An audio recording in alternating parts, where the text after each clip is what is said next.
സത്യടി, നീലക്കുറിഞ്ഞി പൂവിനെ പോലെ ആഘോഷിക്കാൻ വിധിക്കപ്പെട്ട നിന്റെ പിറന്നാൾ ദിനത്തില് മനസ്സറിഞ്ഞ് ഞാനൊരു സമ്മാനം പ്രത്യേകം തരുന്നുണ്ട്. തരട്ടെ? ഡോർ ഓർക്കട്ടെ.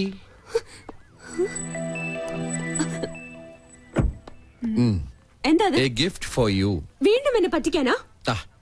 നീ വീട്ടിൽ ചെന്ന് സമാധാനമായിട്ട് തുറന്നു നോക്ക്. മോശമായിട്ട് എന്തെങ്കിലും ഇതിൽ കണ്ട പിന്നെ ലൈഫിൽ നീ എന്നോട് മിണ്ടണ്ട. Many many happy returns of the day. Thank you. ഒരു ഗിഫ്റ്റ്.